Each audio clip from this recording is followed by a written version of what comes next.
Members of the class of 2019, in a few minutes, you will be graduates of Phillips Exeter Academy. I have the honor of delivering a farewell address.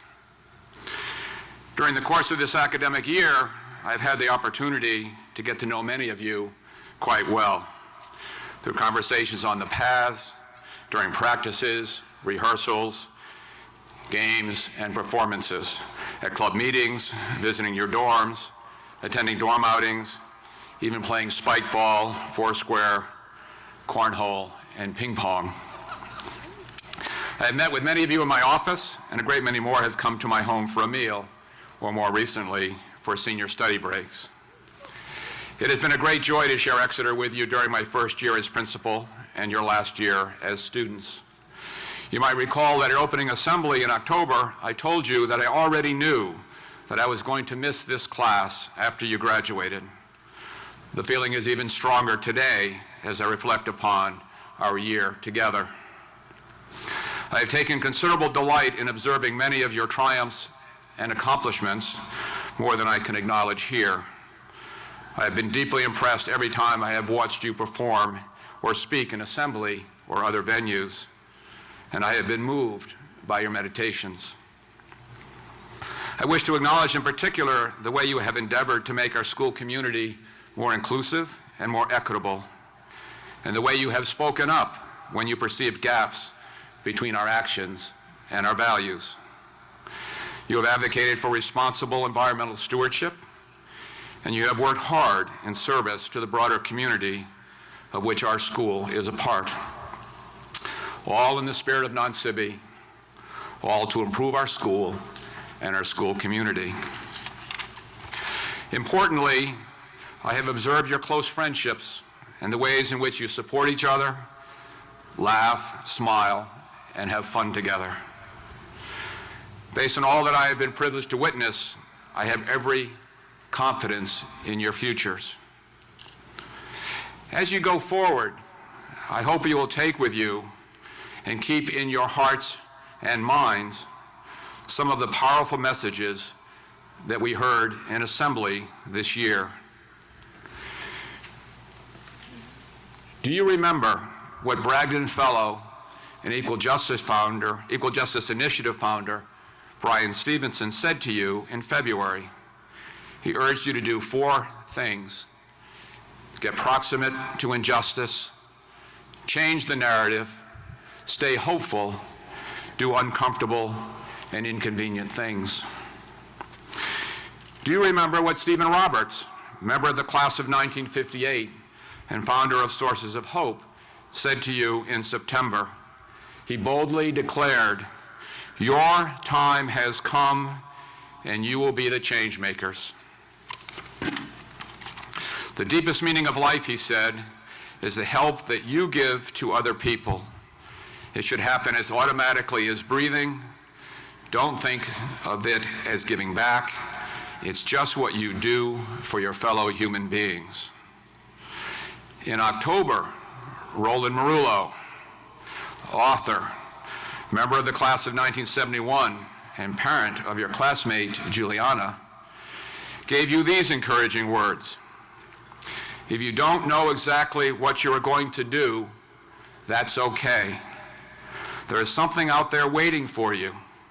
There's some reason why you are here. There is something you are supposed to do on this earth. It may take you a while to figure it out, but I know that you will.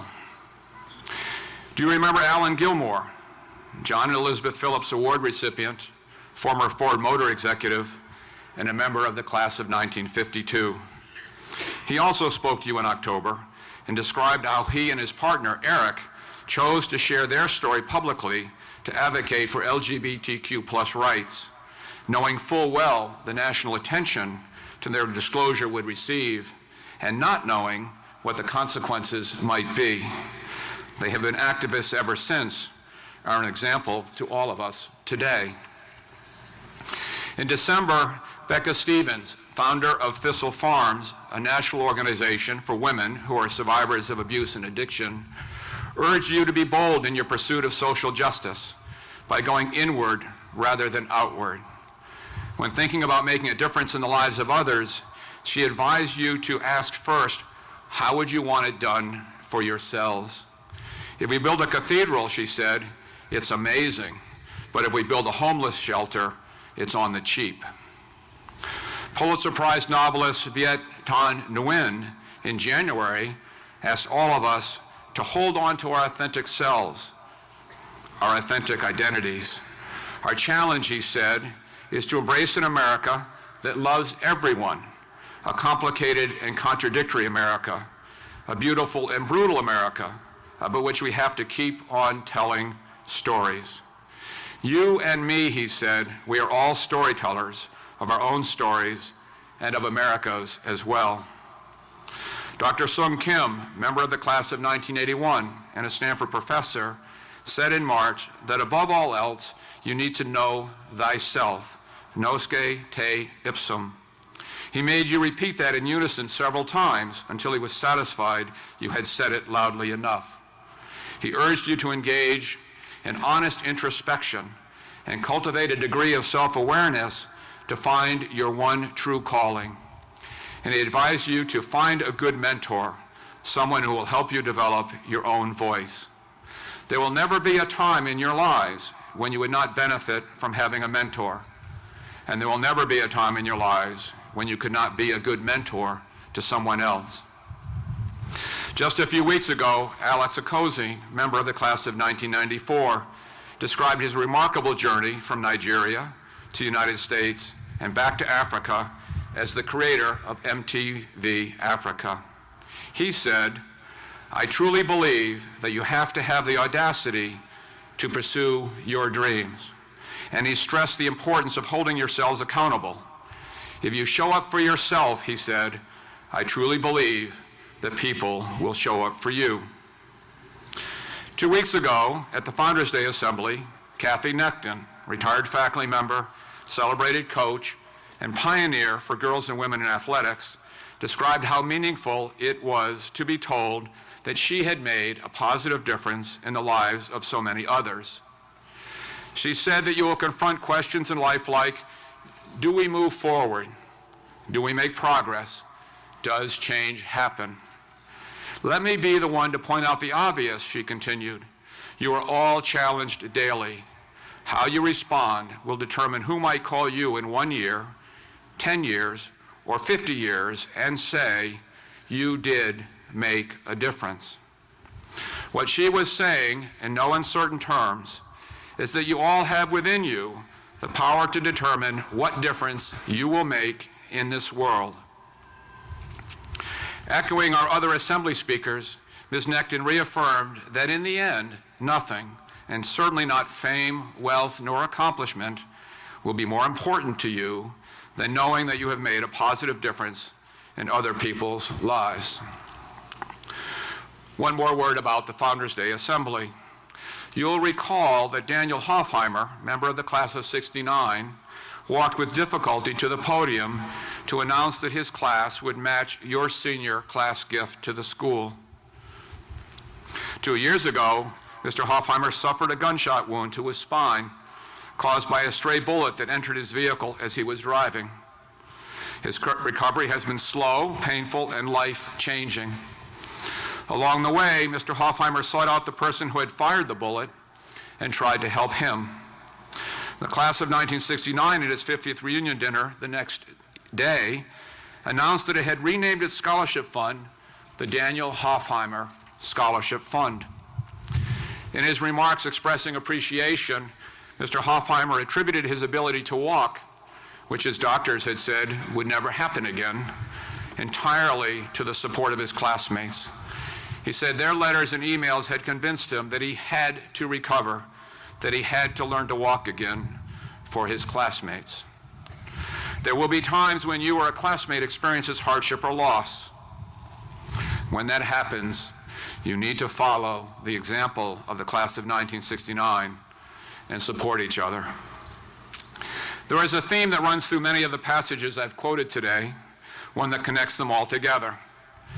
Intellect alone, thinking with your brain alone, will not be enough. Thinking with your heart, empathy is equally important, indeed essential, to living a purposeful and meaningful life. Knowledge and goodness.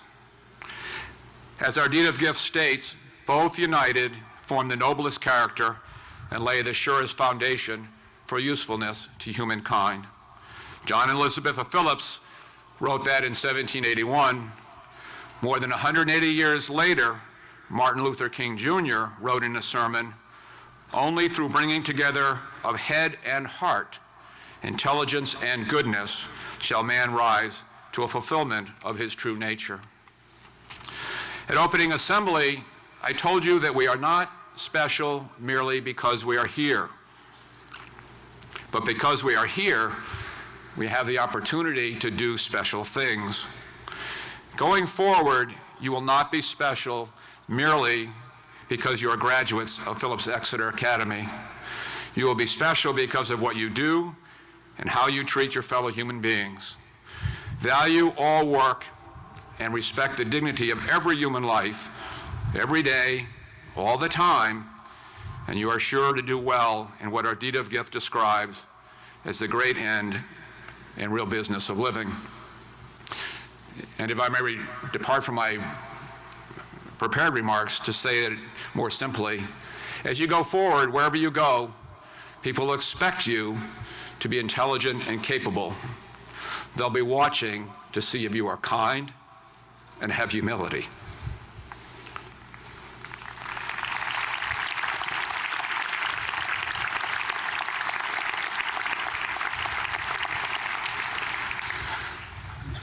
I will close where I started.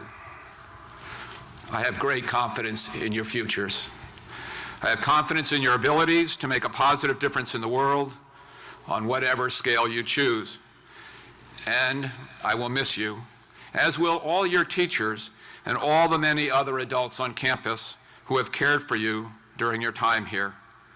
We will be eager to hear how you are doing, eager to hear what you are accomplishing, and eager to see which paths you choose to take in life.